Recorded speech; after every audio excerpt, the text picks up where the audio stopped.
Assalamualaikum warahmatullahi wabarakatuh. Saya, Agus Salman Muhammad, calon guru penggerak Angkatan ke-9 Kabupaten Ponorogo, akan menyampaikan aksi nyata modul 1.4.A9 terkait budaya dan nilai positif keyakinan melalui kegiatan diseminasi. Selamat menyaksikan. Aku melihat Indonesia, karya Insinyur Soekarno.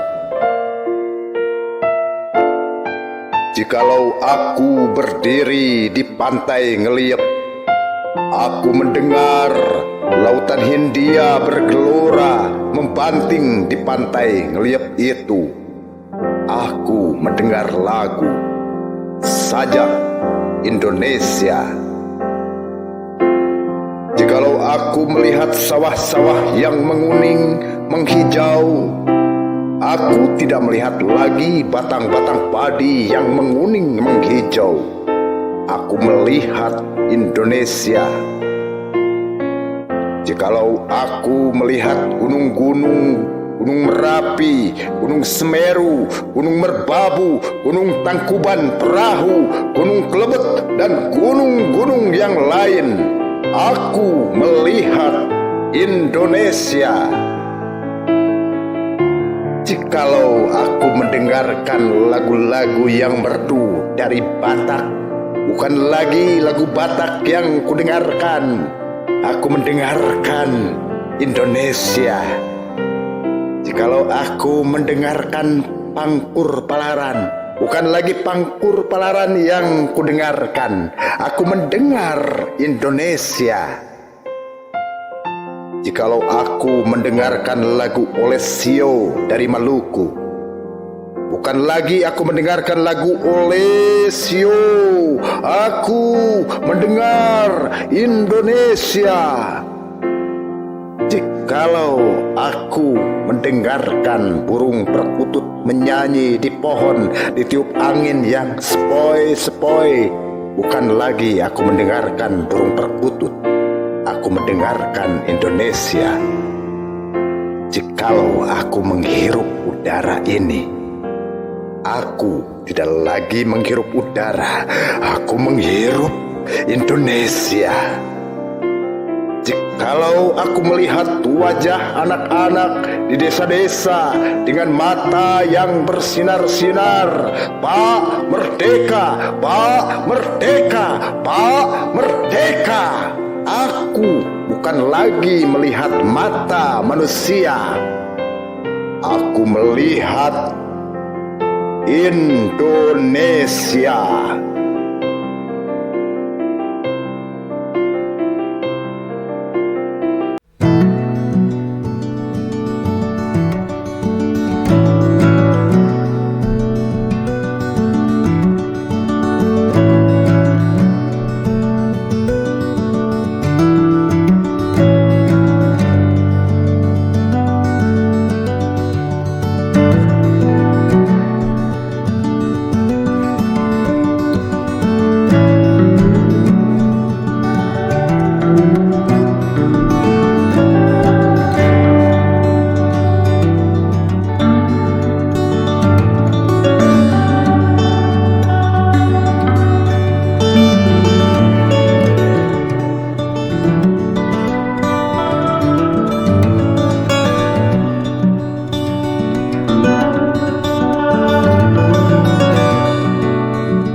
Assalamualaikum warahmatullahi wabarakatuh.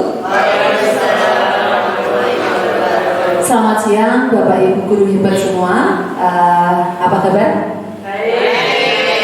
Bapak Ibu, hari ini kita akan mendengarkan diseminasi aksi nyata dari Pak Agus Salman Muhammad, calon guru penggerak dari SMA N 1 Ponorogo, tentang budaya positif dan nilai keyakinan kelas. Bapak Ibu, mari kita simak bersama. Waktu dan tempat kami silakan.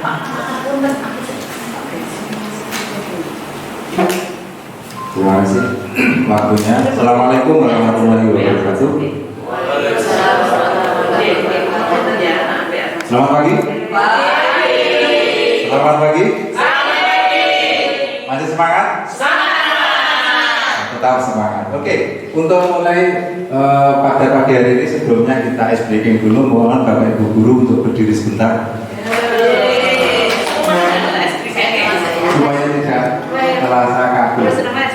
Instruksinya adalah kita bermain konsentrasi untuk motorik dan audio. Pada saat ada suara tepuk 1, maka melakukan tepuk 1. Pada saat tepuk 2, melakukan tepuk 2.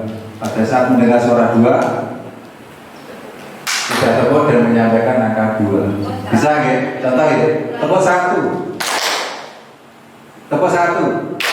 1. Nah, 1. Oke. Kita mulai ya. Tepuk 1. Tepuk 2. Tepuk 1. Tepuk 3. 1. Yang salah dong nyanyi. Oh iya. Baik, terima kasih demikian breakingnya untuk pagi hari ini. Silakan Bapak Ibu guru duduk kembali. Izin perkenalkan, di sini saya menyampaikan diseminasi aksi nyata budaya positif dan nilai keyakinan kelas.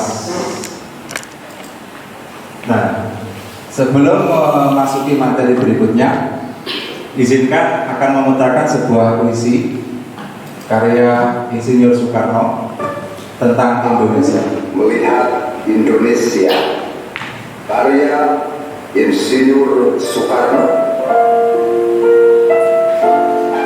Jikalau aku berdiri di pantai Ngelir, aku mendengar lautan Hindia bergelora membanting di pantai Ngelir itu. Aku mendengar lagu saja Indonesia. Jikalau aku melihat sawah-sawah yang menguning, menghijau, aku tidak melihat lagi batang-batang padi yang menguning, menghijau. Aku melihat Indonesia. Jikalau aku melihat gunung-gunung, Gunung Merapi, Gunung Semeru, Gunung Merbabu, Gunung Tangkuban Perahu, Gunung Kelebet, dan gunung-gunung yang lain, aku melihat Indonesia. Jikalau aku mendengarkan lagu-lagu yang merdu dari barat, bukan lagi lagu barat yang kudengarkan, aku mendengarkan Indonesia. Jikalau aku mendengarkan Pangkur Palaran, bukan lagi Pangkur Palaran yang kudengarkan, aku mendengar Indonesia. Jikalau aku mendengarkan lagu Olesio dari Maluku, bukan lagi aku mendengarkan lagu Olesio, aku mendengar Indonesia. Jikalau aku mendengarkan burung perkutut menyanyi di pohon, itu angin yang sepoi-sepoi, bukan lagi aku mendengarkan burung perkutut, aku mendengarkan Indonesia.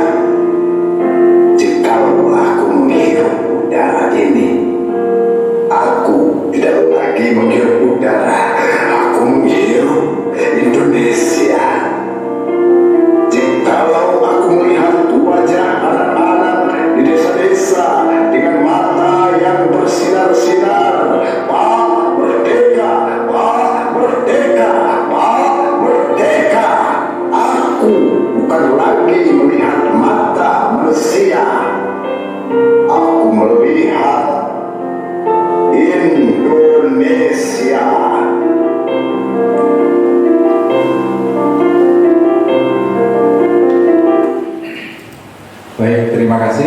sudah berkenan untuk menonton. Puisi itu adalah salah satu materi di dalam pengajaran calon guru penggerak. Apa yang bisa kita peroleh dari puisi itu, bahwa puisi tercipta sebelum Indonesia ada. Soekarno menulis tentang sebuah Indonesia, sebuah pola pikir, sebuah keyakinan tentang adanya Indonesia, tidak melihat perbedaan, yang dilihat hanya Indonesia. Dan 2 tahun 3 tahun kemudian Indonesia terbentuk. Artinya bisa kita ambil hikmahnya. Di dalam dunia pendidikan kita tidak melihat latar belakang, kita tidak melihat karakter anak, kita tidak melihat perbedaan dari anak, tapi kita melihat satu, itu adalah anak kita, layanan kita, dan persiapan untuk generasi yang akan datang. Kita di sini dilatih untuk bergerak, bahwa bagaimana melayani anak sesuai dengan kodrat alamnya dan kodrat zaman. Itu yang kita peroleh dari nilai guru penggerak. Lanjut.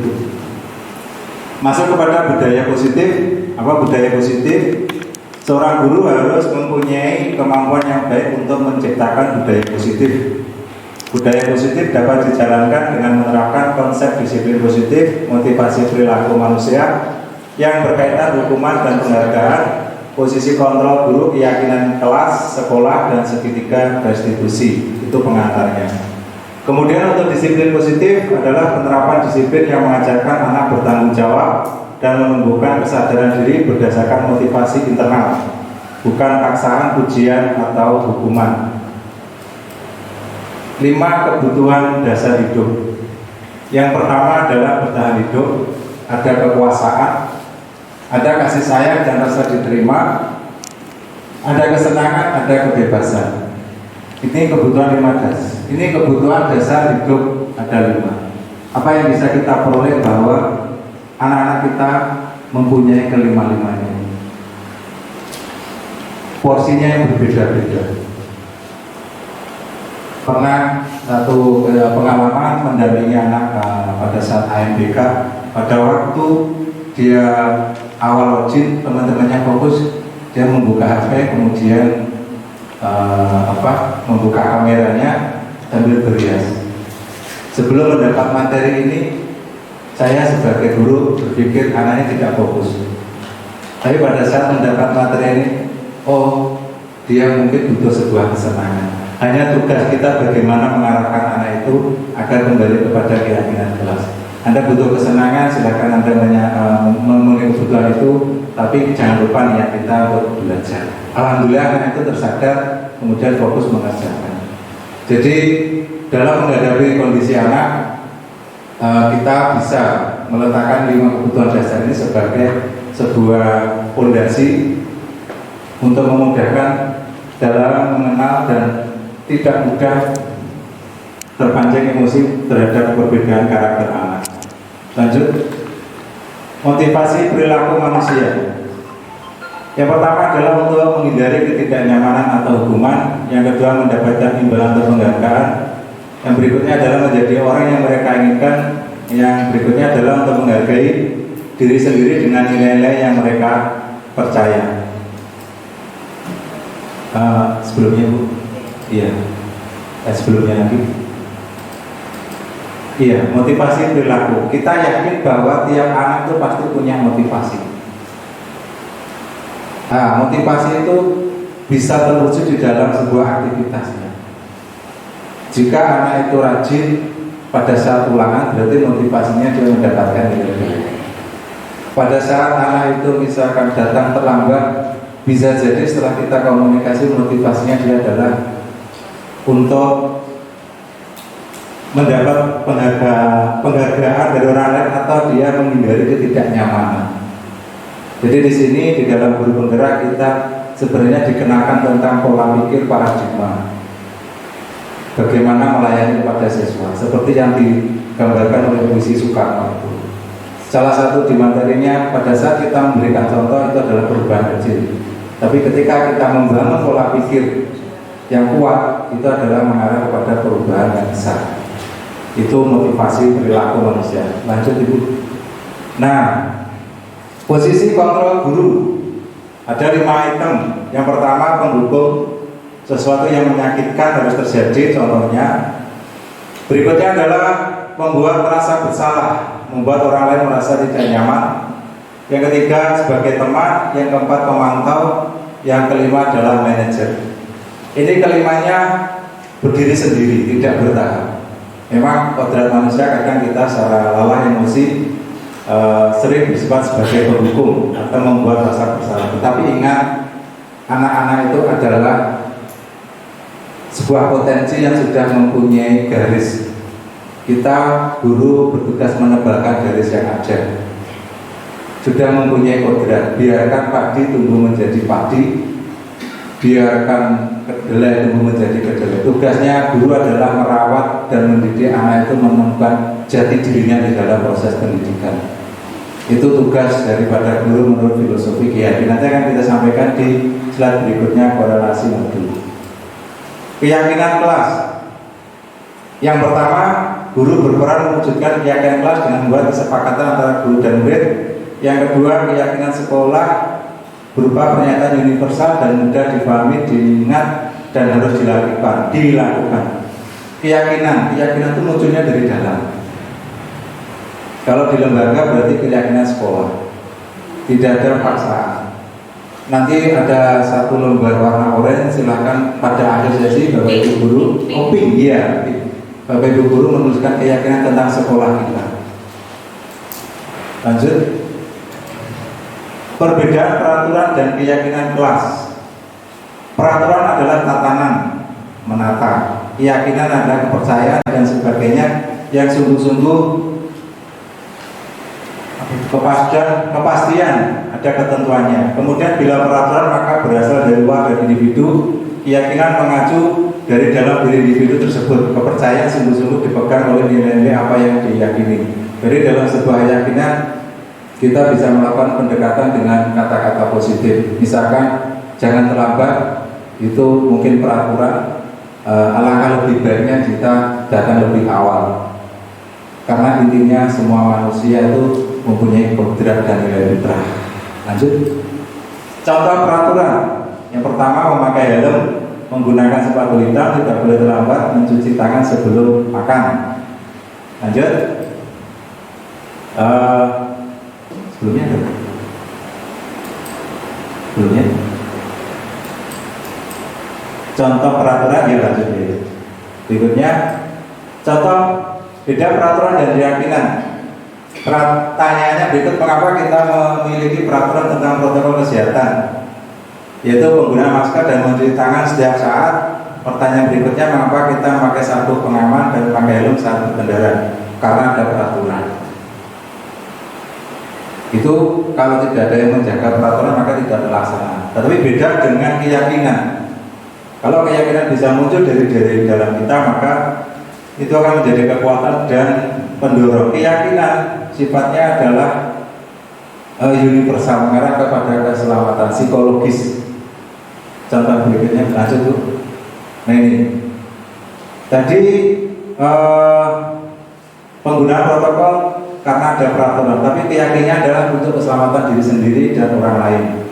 Memakai sabuk dan helm berkendara peraturan, tetapi keyakinan adalah menghormati pengendara, karena jika kecelakaan akibat fatal dan merugikan orang lain, itu merupakan keyakinan karena berasal dari dalam diri. Tugas kita adalah menumbuhkan keyakinan diri dari anak-anak. Setiap pagi kadang terbesit satu kondisi yang ada di perempatan sebelah utara kita itu kan ada pos polisi. Ketika ada pos polisi, ada polisi jaga, dalam hati kita mesti mengeluh, waduh ada polisi, karena ada peraturan. Ketika kita belok kiri, kena polisi, nggak ada polisi aman. Tapi di situ kan ada petunjuknya, belok kiri mengikuti rambu lalu lintas. Sebenarnya keyakinannya kalau kita terus belok kiri dari selatan itu jalurnya ramai, potensi untuk merugikan orang lain kecelakaan. Dan tugasnya karena peraturan belum muncul keyakinan. Kalau ada keyakinan, tidak ada pengawas, tidak ada kepala sekolah, tidak ada guru, itu sudah berjalan. Itu keyakinan diri, karena munculnya dari dalam diri. Lanjut.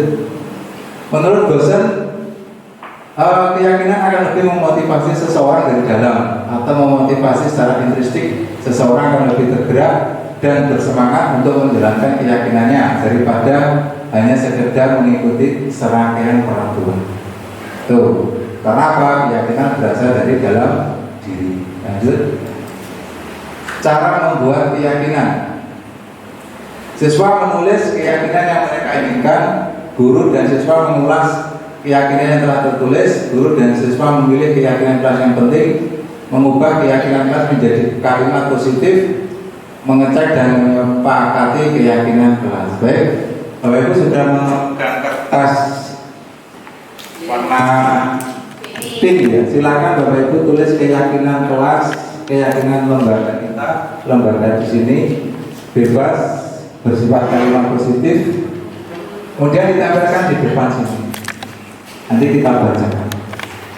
Tidak usah kasih nama. Sifat daripada keyakinan apa? Ini contoh keyakinan kelas, organisasi atau lembaga. Ada disiplin, ada mandiri, menjaga kebersihan, saling menghormati, menyayangi, bertanggung jawab. Jadi keyakinan itu muncul dari dalam diri kita. Silakan Bapak tulis terus nanti ditempel di depan. Itu. Terima kasih Pak.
Izin membacakan beberapa keyakinan kelas atau keyakinan organisasi. Satu, organisasi akan semakin berjaya, menghormati dan membimbing peserta didik, senyum, salam, sapa, sopan santun, menjaga kebersihan, membuang sampah pada tempatnya, menjaga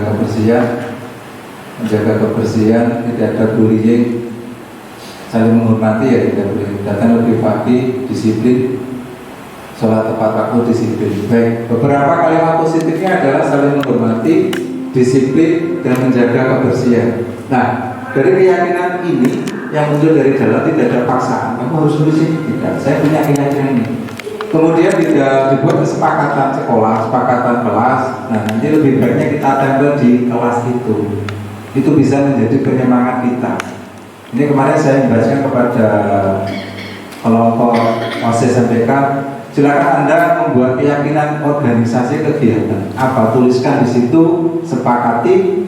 Nanti pada saat Anda lelah, capek, bacalah keyakinan itu. Akan timbul semangat, karena itu muncul dari dalam dirimu. Nah, harapan di dalam dunia pendidikan apa?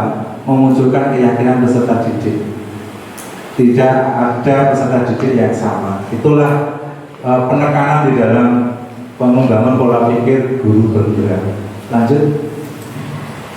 Segitiga restitusi. Segitiga restitusi jadi akan menstabilkan identitas, validasi tindakan salah, menayangkan keyakinan. Hikmah daripada segitiga restitusi ini adalah kita belajar untuk menurunkan emosi pada saat menghadapi masalah kepada. Karena apa? Tiap tindakan pasti ada motivasi. Polisi, reserse, intel itu melihatnya dari latar belakang dulu, memunculkan satu kejadian. Jika anak melakukan sebuah kesamaan dari keyakinan kelas itu tadi, yang pertama langkahnya adalah menstabilkan kondisi. Salah, tetapi kita enggan untuk mengakui salah itu sebagai manusiawi. Tetapi kita seimbangkan. Tiap orang itu punya nilai salah. Kita sentuh dari sisi positifnya. Kemudian validasi tindakan. Validasi tindakan itu adalah memahamkan kebutuhan dasar dari tindakan anak berbuat kesalahan itu apa. Lanjutnya adalah menyayangkan keyakinan kelas seperti yang sudah kita buat tadi. Keyakinannya apa? Insya Allah nanti anak kalau sudah tersadarkan akan tumbuh lagi keyakinannya, semangat positif, nilai positif. Tidak ada anak yang wow, hanya kita belum tahu faktor intrinstiknya dan faktor lingkungannya. Bisa jadi anak itu sangat butuh kesenangan, sangat butuh kenyamanan, sangat butuh perhatian, dan pendekatannya lah yang harus kita lakukan lebih berdalam. Itu manfaat daripada segitiga restitusi. Lanjut.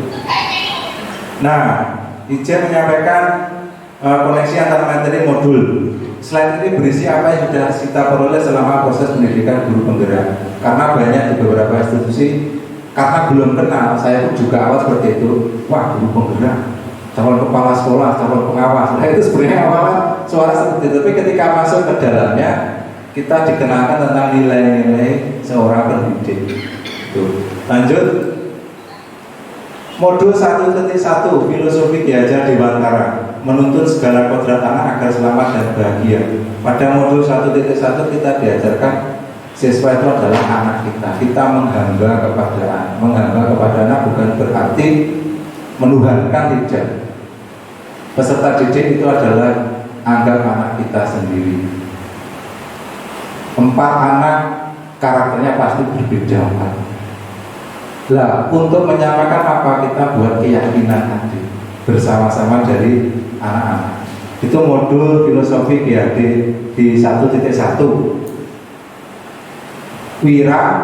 Wirarama, wiraraga, wirarama, wirarasa. Wiraraga itu anak TK, bergerak. Wirarama itu adalah anak SMP sampai SMA. Wirarasa itu adalah ketika sudah usia dewasa. Disenilah sebenarnya seseorang siswa itu dilatih untuk wiraraga, wirarama, wirarasa. Ini ada yang berguru seni? Tidak ada. Seorang guru seni melihat tarian yang saya sajikan dengan yang disajikan oleh di sini ada Mbak Christine ya, orang seni, bisa melihat rasanya. Orang lain melihatnya, oh ya hampir sama, misalkan tari gambyong. Tapi bagi orang yang sudah merasakan sebuah tarian gambyong seperti apa, dia bisa melihat perbedaan. Dan sebenarnya kita harapkan dalam proses pendidikan anak itu sudah mengarah ke rasa. Pada saat gurunya nggak datang, ya dia merasa mau keluar untuk mengganggu, ya dia di dalam. Harapannya ke depan pendidikan kita sudah sampai menyentuh kepada rasa. Nilai dan modul 1.2 nilai dan peran guru penggerak antara lain motivasi, inovasi, kritis, didorong kita untuk belajar ke sana. Kemudian masuk modul 1.3 visi guru penggerak, pencapaian visi dengan paradigma inquiry apresiatif dengan tahapan baca dan atap. Modul 1.4 adalah budaya positif, yaitu perubahan paradigma dari kontrol disiplin positif, kebutuhan dasar manusia, keyakinan menjadi sebuah keyakinan kelas dan segitiga institusi, cara mengatasi kendala problematika yang ada di anak. Lanjut Bu. Relasinya adalah budaya positif ke dalam filosofi GAD. Modul 1.1 ke 1.4 dengan menjalankan budaya positif di sekolah maka akan mempermudah tercapainya tujuan pendidikan nasional dengan filosofi Ki Hajar Dewantara. Aso Suntulodo, Majo Manut Kaso, Tuturi Handayani. Seperti itu. Lanjut. Modul 1.4 dari modul 1.2 itu nilai dan peran guru penggerak. Budaya positif terwujud dengan nilai guru penggerak berpihak kepada murid, mandiri, reflektif, kolaborasi, dan inovasi. Budaya positif terwujud dengan kolaborasi antar komponen sekolah dengan nilai keyakinan bersama. Di dalam modul 1.3 korelasi dengan modul 1.4, melalui visi guru penggerak, tergerak, bergerak, menggerakkan melalui perubahan yang sesuai visi guru penggerak, mewujudkan budaya positif dengan pembuatan prakasa perubahan sesuai filosofi diajar di mata dan profil pelajar Pancasila. Pasti ada kendala dari beberapa teman, bagaimana kita menggerakkan merubah institusi yang besar, apalagi di situ ada pimpinan kepala sekolah. Kita mulai dari lingkungan yang kecil dulu, dari teman sekitar, dari kelas. Nanti seiring waktu dengan budaya positif itu nanti akan berimbas menjadi energi positif untuk lingkungan lebih besar. Itu lanjut. Refleksi setelah mempelajari modul 1.1 sampai 1.4, hal menarik di luar dugaan saya, posisi kontrol guru dan segitiga restitusi, perubahan cara berpikir dalam menangani siswa bermasalah. Ini tidak ada bermasalah, cuma berkebutuhan lebih gitu. Selama ini saya belum tahu tentang posisi kontrol, sehingga sering menjadi penghukum. Kemudian yang ketiga, penanganan terhadap pelanggaran konsekuensi kesepakatan keyakinan kelas, yaitu murid PTS pindah koneksi data, kemudian ada sepatu di luar keyakinan kelas. Kemudian yang keempat adalah pengalaman penerapannya dalam lingkungan sekitar sudah positif, namun perlu tetap diperbaiki di masa yang akan datang. Berikutnya, iya, itu hikmah refleksi setelah kegiatan kalau guru penggerak ini belajar untuk menjadi kontrol dan manajer, dan itu perlu diasah. Kemudian yang poin B, iya, itu adalah sebelum mempelajari restitusi cenderung untuk langsung mengambil keputusan, tetapi setelah mempelajari restitusi pasti ada faktor luar, faktor dalam penyebab, kemudian melakukan kestabilan dan menumbuhkan kembali keyakinan. Lanjut Bu. Poin C, membuat posisi manajer akan membahagiakan anak dan membahagiakan semua termasuk dari guru. Kemudian untuk poin D-nya adalah proses dalam menstabilkan permasalahan melalui segitiga restitusi. Sedangkan poin F-nya adalah salah satu yang sudah saya lakukan terhadap siswa yang melanggar kesepakatan kelas, keyakinan kelas melalui pendekatan restitusi. Berikutnya, kesimpulannya adalah budaya positif adalah sikap, nilai kepercayaan dan praktek-praktek yang menciptakan lingkungan yang mendukung dan memotivasi orang untuk berkembang dan berkontribusi secara positif, mengacu kepada 5 kebutuhan dasar, segitiga dan segi 5 restitusi. Terima kasih. Demikian presentasi yang bisa saya sampaikan. Semuanya adalah kita lakukan untuk menuju Indonesia Emas, menyiapkan anak didik kita di dalam arus globalisasi informasi. Ini salah satu contoh budaya positif melalui upacara, kemudian dokumen aktivitas budaya positif, kolaborasi, pendampingan, kemudian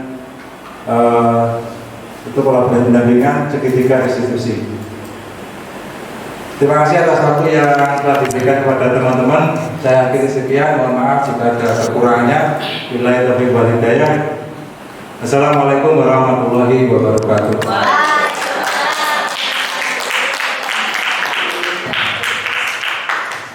Demikian Bapak Ibu hasil paparan diseminasi dari Pak Agus Salman Muhammad. Semoga bermanfaat untuk kita sebagai pendidik di SMA 1 Manggarai. Terima kasih banyak atas kehadiran Bapak Ibu. Mohon maaf atas semua kesalahan. Saya beri assalamualaikum warahmatullahi wabarakatuh. Waalaikumsalam warahmatullahi wabarakatuh.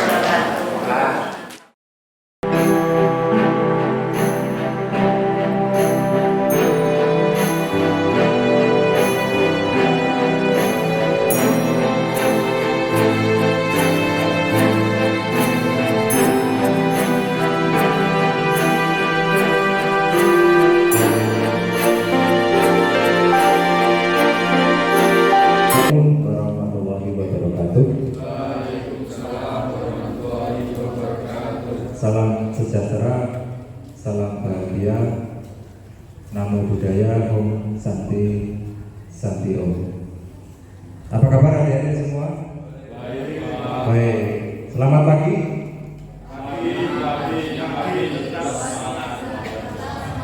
Selamat pagi.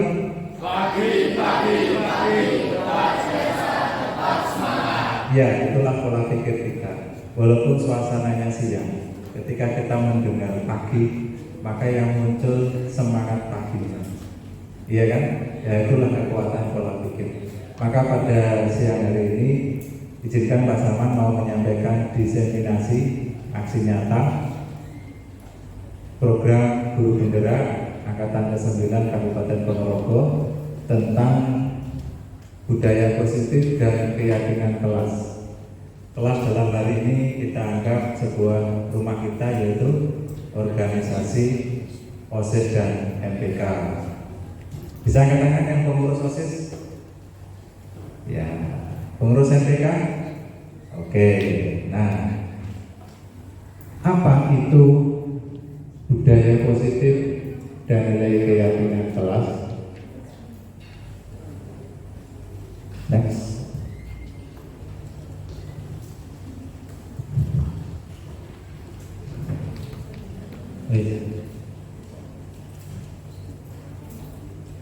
Oke. Budaya positif. Seorang guru harus mempunyai kemampuan yang baik untuk menciptakan budaya positif.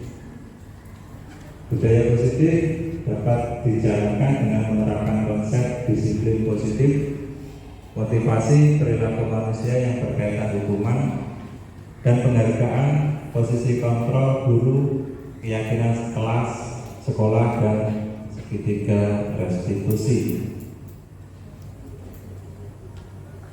Masih ngeluh? Ini ada kendala.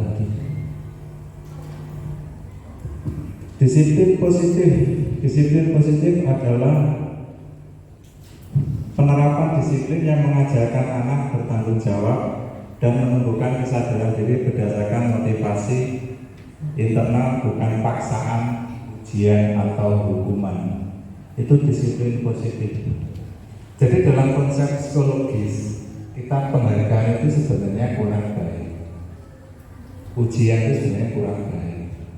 Penghargaan atau ujian itu akan timbul sebuah kecewaan. Tapi kalau sudah budaya positif, tanpa adanya ujian ataupun penghargaan, itu tetap akan terus berkembang. Contohnya si Job, tahu kan pembuat handphone yang kalian pakai Apple itu, dia tidak mencari ujian atau penghargaan, tapi dia dalam dirinya bagaimana saya membuat program yang berbeda, yang berguna untuk orang banyak. Itu walaupun baterainya kecil, tapi sistem operasinya atau itu apa?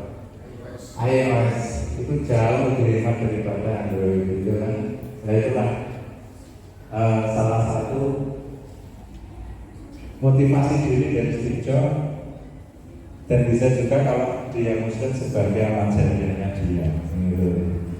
Ini tidak.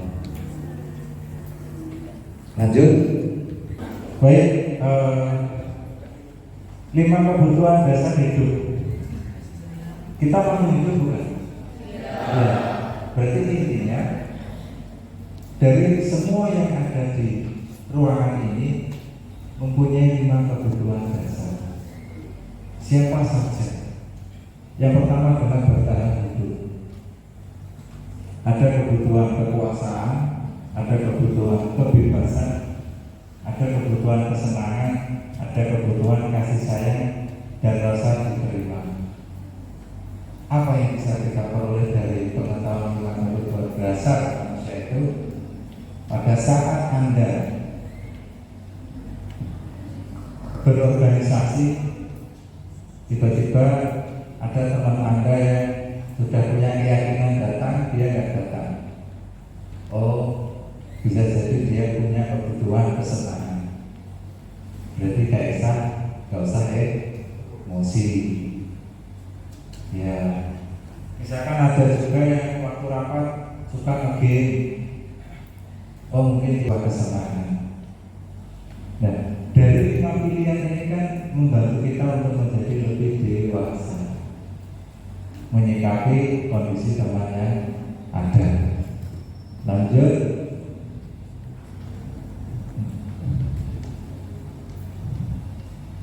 Nah, perbedaan peraturan dan keyakinan kelas dalam hal ini adalah organisasi kita, OSIS dan MPK. Yang pertama, peraturan itu adalah tatanan, harus ditotal. Besok peraturannya kita kumpul 1:30, itu peraturan. Keyakinan adalah kepercayaan dan sebagainya yang sungguh-sungguh, kepastian dan ketentuan. Keyakinannya apa? Besok saya datang 1:30 karena saya akan bertemu dengan teman-teman. Besok saya akan belajar bersama. Itu kan munculnya dari dalam keyakinan. Itu bedanya. Kemudian bila peraturan berasal dari luar individu, kalau keyakinan munculnya adalah dari dalam individu. Lanjut. Contoh peraturan: memakai helm, menggunakan sepatu hitam, tidak boleh terlambat, mencuci tangan sebelum makan.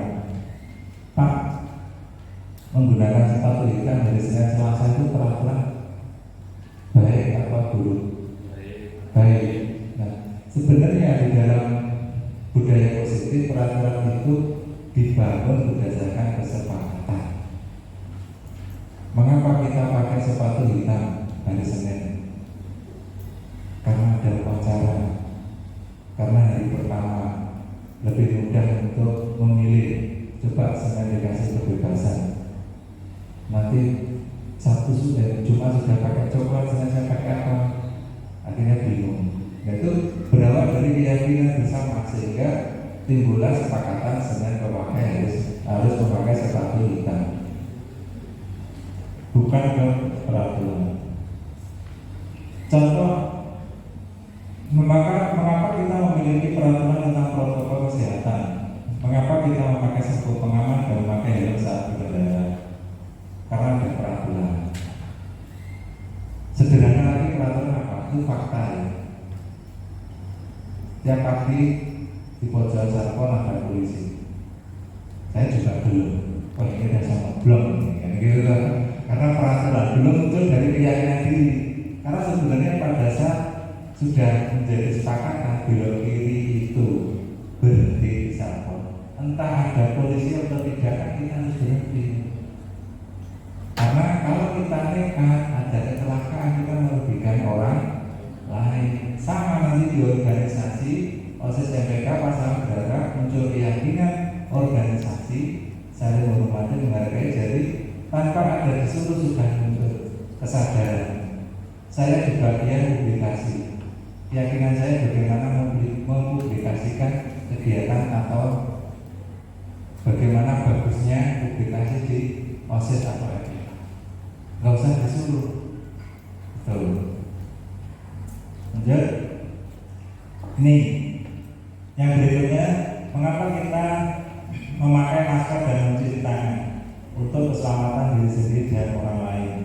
Mengapa kita memakai sabuk pengaman untuk menghormati pengendara lain? Karena jika kecelakaan akibatnya fatal dan merugikan. Itu contoh tentang keyakinan diri. Pendapat dosen, keyakinan akan lebih memotivasi seseorang, akan lebih tergerak dan bersemangat untuk menjalankan keyakinan daripada hanya sekedar mengikuti serangkaian peraturan. Karena apa? Kuncinya keyakinan muncul dari dalam diri. Kita adalah OSIS MPK SMA 1. Nih, cara membuat keyakinan kelas. Siswa menuliskan keyakinan mereka inginkan. Kita akan mengulas keyakinan yang telah tertulis. Kita memilah mana yang penting dan tidak penting, mengubah keyakinan kelas menjadi kalimat positif, mengecek dan menyepakati keyakinan kelas. Sudah mendapatkan kertas merah? Beberapa sudah. Silakan Anda buat keyakinan diri Anda tentang organisasi Anda. bebas. Sepakatannya apa? Misalkan keyakinannya dalam diri Anda, saya akan datang lebih awal di tiap pertemuan.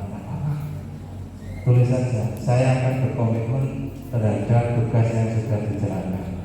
Silakan tulis, yang cowok menempel ke papan itu yang barat, yang cewek ke plastik kertas yang timbul. Ya, silakan ditulis keyakinan organisasi Anda. Contohnya tentang disiplin, mandiri, menghormati, menyayangi, bertanggung jawab. Tapi intinya, kuncinya adalah itu muncul dari diri dalam hati terhadap organisasi kita. Ya, silakan ditulis keyakinan kelas organisasi kita.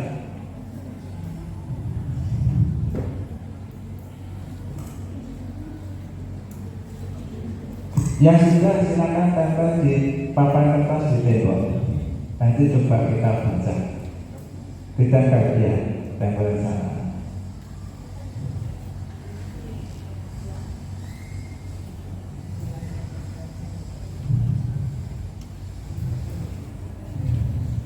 Contoh kemarin Pak Sama juga dapat itu buat kesepakatan kelas. Salah satunya apa? Pulang sebelum jam 3 dibacakan. Sepakat ya sudah, semua materi dibincangkan. Tempel aja tidak apa-apa. Yang atas, ya dijaga. Oke. Nanti kalau memang agak bawahnya siap. Oke. Yang cowok saudara.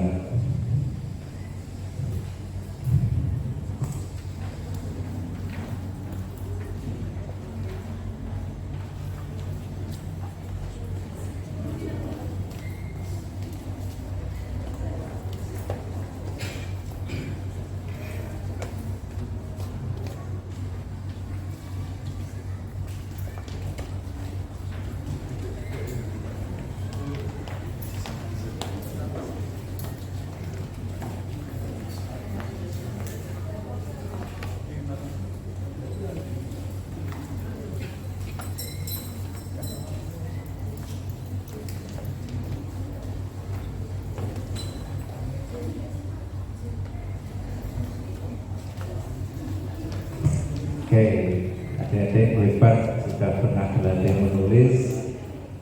Sekarang mengeluarkan keyakinan diri, motivasinya kita tempel ke papan kesepakatan ya.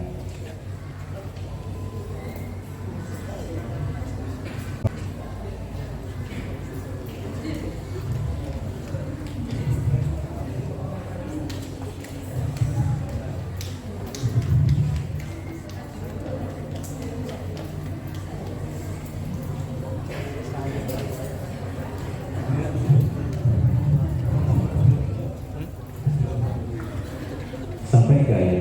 Speaker enggak sampai dari jelasan. Oke, sebentar saya baca nanti saya bacakan.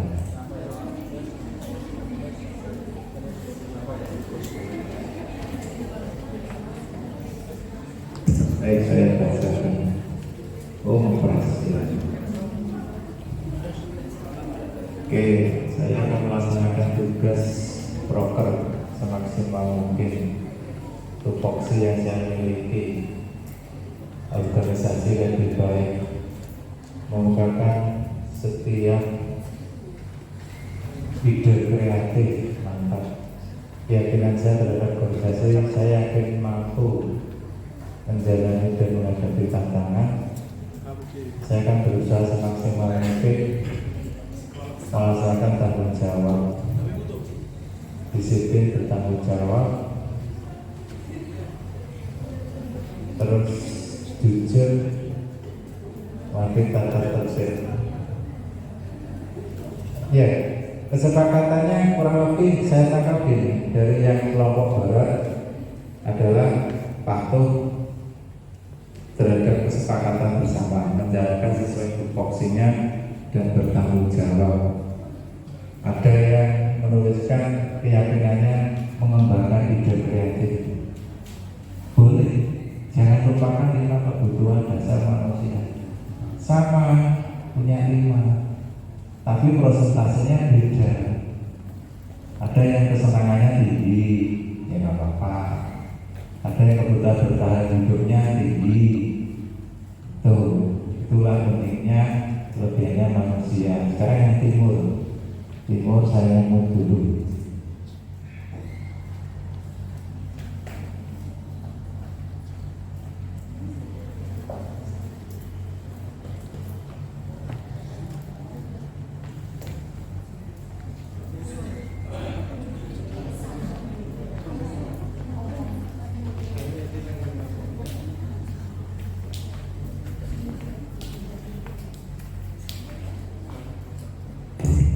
Hasilnya hampir sama, yang barat dengan timur, komitmen, tanggung jawab, motivasi. Itu tulisan bukan dari luar, tapi dari ide kita.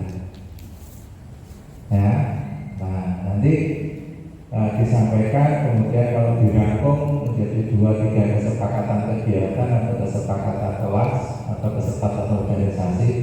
Nah itu yang akan kita laksanakan. Selanjutnya adalah sebelum closing, segitiga restitusi. Apa segitiga restitusi? Contoh sederhana gini. Mbaknya Rizky, Masnya Raka. Nah, suatu saat Raka itu tanpa memberitahu datang terlambat. Dari konsekuensi kelas, dari keyakinan kesepakatan kelas. Sama Rizky, Raka dipanggil. Nah, segitiga institusi ini adalah tujuannya kita membenahi teman kita tanpa merasa tersakiti. Tujuan segitiga institusi adalah kita membenahi kesalahan orang lain tanpa merasa tersakiti. Contohnya, Raka dipanggil sama Rizky. Kak, kemarin kamu datang terlambat kenapa? Iya, saya salah, saya terlambat bangun sehingga tidak datang di acara. Rizky tidak terus ngomong, kamu salah nggak? Oh iya, Kak, tiap orang punya kesalahan. Ya, itu untuk menstabilkan identitas, tidak merasa terdengar. Terus kemudian itu menyampaikan lagi, sudah tahu kesalahannya. Iya, saya datang terlambat karena saya terlambat bangun. Rizky memberikan keyakinan kita, keyakinan kelas kita kemarin, keyakinan kegiatan kita berpikir kemarin apa? Kita nggak boleh terlambat. Kalau terlambat konsekuensinya membersihkan ruangan sentral. Maka menjalankan, selesai masalah. Karena tiap orang mesti punya kesalahan. Itu tujuannya segitiga restitusi. Nah, closingnya, terima kasih. Dari slide ini, cobalah adik-adik sebelum membuat kegiatan, melaksanakan kegiatan, rapat ngumpul, buat keyakinan diri kegiatan itu, nulis masing-masing, tempel di sektor. Sepakat itu nanti dibacakan, ini gimana sepakat enggak? Oh ya sepakat itu jangan. Oke, jadi si Rizky nggak usah nyakin rapat, dia akan melihat oh ya saya keyakinan diri saya di tulisan itu ini. Atas ada misalkan yang terdekat adalah virus keyakinan kegiatan virus D. Bisa ya? Ya dicoba. Bisa sepakati, nah nanti insya Allah hasilnya akan lebih maksimal dalam berkegiatan kita, karena kita tidak menghilangkan kebutuhan dasar lima kebutuhan dasar manusia, jangan dihilangkan. Jadi bersikapnya positif. Tadi contohnya ikut dia butuh kesenangan. Ya saya misalnya pasangan cerita, siapa dia butuh aktualisasi diri, yaudah didorong aja. Kamu yang cari sponsor, misalnya gitu ya. Jadi dilihat potensinya. Ini kok belum dapat inovasi, kami yang desain konsep Terima kasih waktunya dari saya Rizky. Wassalamualaikum warahmatullahi wabarakatuh.